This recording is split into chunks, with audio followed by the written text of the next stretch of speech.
പിതാവിൻ്റെയും പുത്രൻ്റെയും പരിശുദ്ധാത്മാവിൻ്റെയും നാമത്തിൽ ആമേൻ. ഓ പരിശുദ്ധ കന്യകാമറിയമേ, 3 ചെറിയ ഇടയ കുട്ടികൾക്ക് പരിശുദ്ധ ജപമാല ചൊല്ലുന്നതിലൂടെ ലഭിക്കുന്ന കൃപകൾ വെളിപ്പെടുത്താനാണ് നീ ഫാത്തിമയിലേക്ക് വന്നത്. ഇടയ മക്കളെ പോലെ ഇതൊരു ഭാരമേറിയ ജോലിയല്ല, മറിച്ച് ജീവൻ നൽകുന്ന ഒരു പ്രാർത്ഥനയായിരിക്കുന്നതിന് ഈ ഭക്തിയുടെ ആത്മാർത്ഥമായ സ്നേഹത്താൽ ഞങ്ങളെ പ്രചോദിപ്പിക്കണമേ. ഞങ്ങളുടെ വീണ്ടെടുപ്പിൻ്റെ രഹസ്യങ്ങളെക്കുറിച്ചുള്ള ഞങ്ങളുടെ പ്രാർത്ഥനകളും ധ്യാനങ്ങളും ഞങ്ങളെ നിങ്ങളുടെ പുത്രനായ ഞങ്ങളുടെ കർത്താവായ യേശുക്രിസ്തുവിലേക്ക് അടുപ്പിക്കട്ടെ. ഫാത്തിമയിലെ മാതാവേ, എപ്പോഴും എങ്ങനെ പ്രാർത്ഥിക്കണമെന്ന് ഞങ്ങൾക്ക് കാണിച്ചു തരണമേ.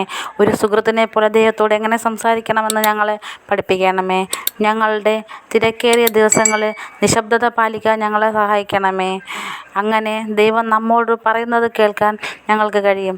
ഞങ്ങളുടെ പ്രവൃത്തി ദിവസങ്ങളിൽ ദൈവത്തെ ഓർക്കാനും ഞങ്ങളുടെ ഹൃദയങ്ങൾ അവനിൽ കേന്ദ്രീകരിക്കാനും ഞങ്ങളെ സഹായിക്കണമേ. കർത്താവായ യേശുവേ, ഫാത്തിമയിൽ നിൻ്റെ അമ്മ ഞങ്ങൾക്ക് കൊണ്ടുവന്ന അത്ഭുതങ്ങളും പ്രവചനങ്ങളും പ്രാർത്ഥനകളും ലോകത്തെ മുഴുവൻ അത്ഭുതപ്പെടുത്തി. അവൾക്ക് നിന്നോടുള്ള അടുപ്പത്തെക്കുറിച്ച് ഞങ്ങൾക്ക് ഉറപ്പുണ്ട്. ഫാത്തിമ മാതാവിൻ്റെ മധ്യസ്ഥതയിലൂടെ ഞങ്ങൾ അപേക്ഷിക്കുന്നു. ഞങ്ങളുടെ പ്രാർത്ഥനകൾ കൃപയോടെ കേൾക്കുകയും ഉത്തരം നൽകുകയും ചെയ്യണമേ. പ്രത്യേകിച്ച്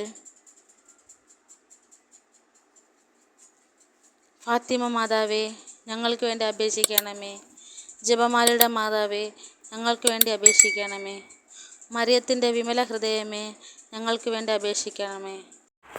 ദൈവഭക്തിയെ തകർക്കാൻ ശ്രമിക്കുന്ന മനുഷ്യരിൽ നിന്നും ഞങ്ങളെ രക്ഷിക്കണമേ. ആമേൻ. പിതാവിൻ്റെയും പുത്രൻ്റെയും പരിശുദ്ധാത്മാവിൻ്റെയും നാമത്തിൽ ആമേൻ.